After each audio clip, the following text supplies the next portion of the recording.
Hi everybody, how's it going? So today I want to follow up on the last video and the input that I got from you. And one of the questions that was popping up quite a bit was around how do you get started? How do you actually go ahead and get started with a design sprint? So today I will share with you two of the most important things to get right in order to run a successful design sprint. So the first thing you can do to ensure that your first design sprint is going to be a success is to choose a problem worth solving or an opportunity worth pursuing. This is extremely important because the design sprint is a process that demands a lot of energy. It demands a lot of effort compressed in a very short period of time. So it's very important to choose a challenge or an opportunity to explore within the sprint that is relevant strategically for our company or department or business unit. So how do we go about finding these challenges and opportunities that are suitable for a sprint? A good way is to start at the top and look at the strategy for the company or the business unit and its objectives, and then find a challenge that taps directly into that strategy. So for example, let's say that the strategy of growth, of business growth for your company is about upselling to the current customer base. So not acquiring new customers, but upselling existing customers with new products and new offers. A design sprint can be a great way to explore opportunities there, explore what these offers could be, how they could be communicated, and test that out real quick with a set of existing customers that you already have to see their response before actually investing further into the go-to-market.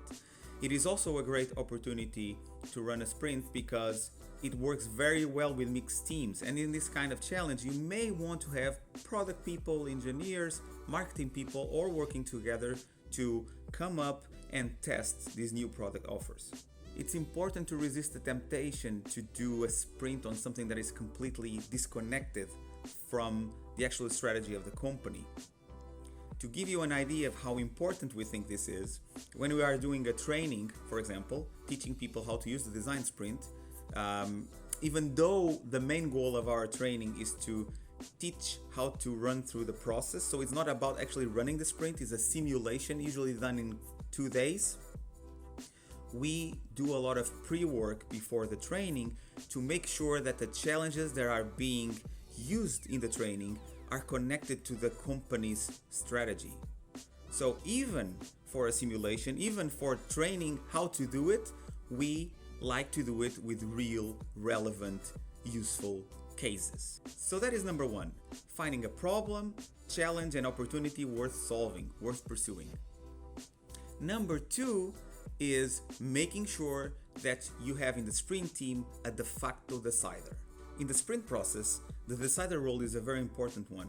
This is the person that, first of all the other team members agree that is going to make the final decision. So whatever this person ends up deciding, the team commits, even before the sprint, it commits to follow those decisions, no matter if you agree with them as an individual or not. And the second thing is that this person makes sure that the sprint process never stalls, that it keeps moving forward at the right pace, so we end up with the user testing and everything you want to achieve in the period of 4 days. So what is a de facto decider? A de facto decider is someone from the company, from the organization, that actually has effective decision-making power. If it's a small organization, it might be the CEO directly, or it might be a product manager, it might be a line manager, department head, whatever makes sense for your organization. You need to have someone in the sprint team that is a real decider out there in the company, right?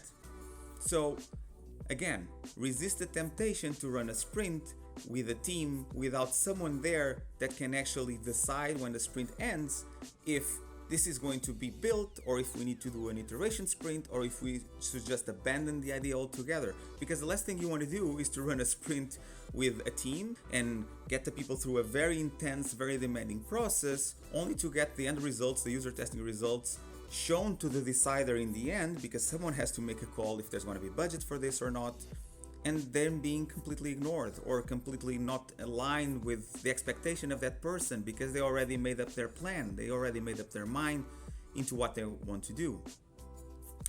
So again, to give you an idea of how important this is also for us as trainers, There was one time that we had actually this, we were doing this boot camp, so it's a 2-day intense training on design sprints, and we had this really cool startup that was going to join the training. They're going to have 2 teams there.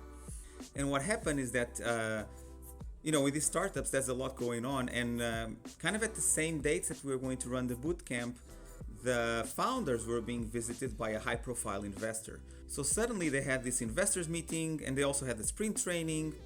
So we were talking to them back and forth, and we ended up inviting them to just let go of the sprint training with us and completely focus on the investment part.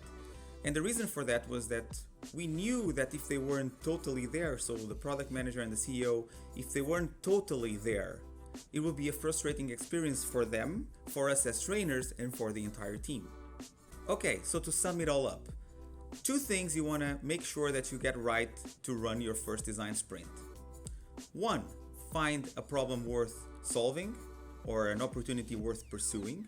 2, make sure you have a de facto, a real decider in your team. After you have these 2 things in place, you will encounter new challenges.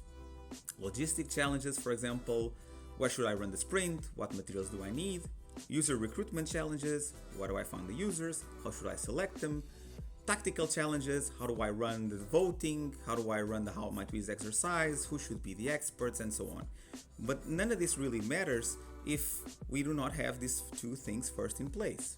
So it's really important to focus there, and this is usually also something that we keep in mind when we actually train. Thanks for watching this video. Please comment and share your experiences. Also let me know what other things you'd like me to talk about and learn in the next video, and I'll see you soon. Bye-bye. So today I want to make a follow-up video. You start at the top, you look at the strategy, for example, of the company for the next couple of years, and you